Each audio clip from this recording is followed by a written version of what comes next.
आज हम बात करेंगे इग्नू के एग्ज़ाम में जो क्वेश्चन आते हैं वो कहाँ से पूछे जाते हैं और एग्ज़ाम से रिलेटेड कुछ ऐसे टिप्स भी मैं आपको बताने वाला हूँ जो शायद आपको अभी तक किसी ने नहीं बताया होगा। अभी जो आगे मैं आपको बताने वाला हूँ, अगर इन सब चीज़ों को आप फॉलो करते हैं तो आप एग्ज़ाम में आसानी से पास हो सकते हैं और अच्छे नंबर प्राप्त कर सकते हैं। तो इन सब चीज़ों के बारे में जानने के लिए वीडियो को कंप्लीट देखिए और इग्नू से रिलेटेड ऑथेंटिक और ऑफिशियल अपडेट पाने के लिए चैनल को सब्सक्राइब कर लीजिए ताकि नई वीडियोस का नोटिफिकेशन आपको मिल सके। तो चलिए शुरू करते हैं। सबसे पहले यहाँ पर आप एग्जाम का एक क्वेश्चन पेपर देख सकते हैं। ये है जून 2020 का और यहाँ पर नीचे करेंगे तो इसमें एक क्वेश्चन पूछा गया है जिसको आप यहाँ पर देख सकते हैं। इसमें हड़प्पा संस्कृति के बारे में पूछा गया है। इसके अलावा आप एक और क्वेश्चन पेपर देख सकते हैं। ये है फरवरी 2021 का और नीचे करेंगे तो यहाँ पर भी एक सवाल पूछा गया है हड़प्पा संस्कृति के बारे में। इसके अलावा एक और क्वेश्चन पेपर आप देख सकते हैं। ये है जून 2021 का और नीचे करेंगे तो यहाँ पर भी एक सवाल पूछा गया है हड़प्पा संस्कृति के व्यापार के बारे में। इसके अलावा एक और क्वेश्चन पेपर आप देख सकते हैं। ये है दिसंबर 2021 का और यहाँ पर देखेंगे तो इसमें भी हड़प्पा के बारे में पूछा गया है। इसके अलावा आप जून 2022 एग्जाम का क्वेश्चन पेपर देख सकते हैं। नीचे करेंगे तो इसमें भी हड़प्पा के बारे में पूछा गया है, जैसा कि आप यहाँ पर देख सकते हैं हड़प्पा सभ्यता के बारे में। तो अभी मैंने आपको लास्ट 5 ईयर का प्रीवियस ईयर का क्वेश्चन पेपर दिखाया है और इसमें जो मैंने आपको क्वेश्चन दिखाया है इसको आप देख सकते हैं कि घुमा फिरा करके एक ही क्वेश्चन को रिपीट करके पूछा गया है। तो इससे ये पता चलता है कि जो एग्जाम में क्वेश्चन आते हैं इसको रिपीट करके घुमा फिरा करके आपसे कई बार पूछे जा सकते हैं। तो अगर आप एग्जाम की तैयारी कर रहे हैं तो उसके लिए आपको लास्ट 5 ईयर का प्रीवियस ईयर का क्वेश्चन पेपर डाउनलोड करना होगा, जिसे आप इस पेज से आसानी से डाउनलोड कर सकते हैं। और उसके बाद आपको क्या करना है, यहाँ पर जितने भी क्वेश्चन आपसे पूछे गए हैं इन सभी को आप कहीं पर नोट कर लीजिए और इन सभी का आंसर आपको खोजना होगा। आंसर आप कैसे खोज सकते हैं, बहुत ही आसानी से निकाल सकते हैं। इसके लिए आपको क्या करना है, YouTube का इस्तेमाल करना है। जो भी आपका टॉपिक है वो आप यहाँ पर सर्च करेंगे। टॉप 10 में जितने भी वीडियोस आते हैं उनमें से आप किसी 2 वीडियोस को देख सकते हैं और वीडियो देखने के बाद देखिए इससे ये होगा कि आपको आंसर के बारे में अच्छे से पता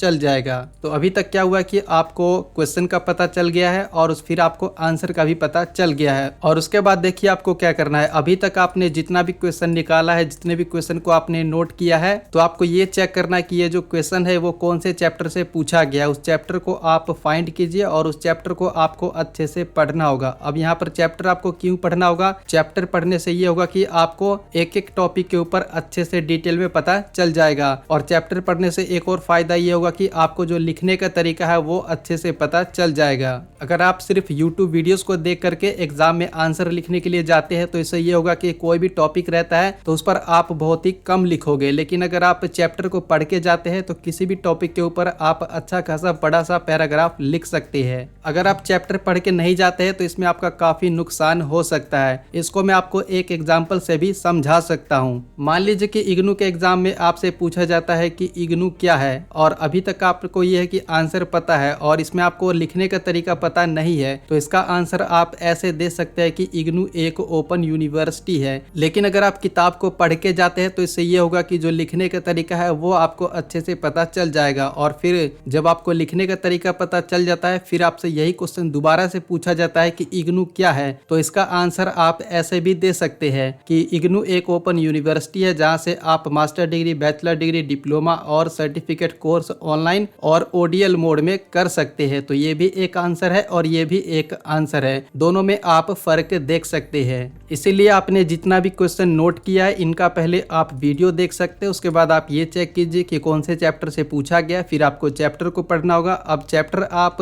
हंसते हंसते पढ़ो या फिर रोते रोते पढ़ो, लेकिन चैप्टर आपको पढ़ना होगा। उसके बाद ही जो लिखने का तरीका है वो आपको अच्छे से पता चल जाएगा। और इससे दूसरा फायदा ये होगा कि चैप्टर में से कुछ भी पूछा जाता है तो इसका आंसर आप आसानी से लिख सकते हैं। उसके बाद देखिए आपको क्या करना है, जब आप एग्जाम लिखने के लिए जाओगे तो आपका कोई भी प्रोग्राम रहता है तो उसमें आपको ये बताया जाता है कि आंसर आपको कितने वर्ड में लिखना है। तो यहाँ पर जो आपको वर्ड लिमिट बताया जाता है इसका पूरा इस्तेमाल आपको करना होगा। अगर 500 बताया गया है तो 500 से थोड़ा बहुत ज़्यादा हो सकता है, लेकिन कम आप मत लिखिए। अगर कम लिखेंगे तो आपका नंबर कट कर दिया जाएगा, और जितना वर्ड लिमिट बताया गया उतने में आप लिखते हैं तो आपको सही नंबर दिए जाएंगे और आप फिर आसानी से एग्जाम को पास कर सकते हैं। और ध्यान रखिए, जितने भी क्वेश्चन रहते हैं, जितने भी क्वेश्चन करना कंपलसरी आपको बताया गया, उनको करना जरूरी है। अगर करके आओगे तो आपको बहुत कुछ मिलेगा, अगर नहीं करके आओगे तो कुछ भी नहीं मिलेगा। तो इसलिए जितने भी क्वेश्चन आपको करने के लिए बताया गया उनको आपको करना होगा, और वर्ड लिमिट का पूरा आपको ध्यान रखना होगा। और जब आंसर आप लिखना स्टार्ट करेंगे तो उसमें भी आप कुछ गलती कर सकते हैं। 3 ऐसे गलती के बारे में मैंने आपको बताया जो आपको कभी भी नहीं करना चाहिए, और उसके लिए आप इस वीडियो को देख सकते हैं। इसका लिंक नीचे दिया हुआ है। एग्जाम लिखने से पहले आप इस वीडियो को जरूर देख लेना, आपके लिए काफी ज्यादा अच्छा रहेगा।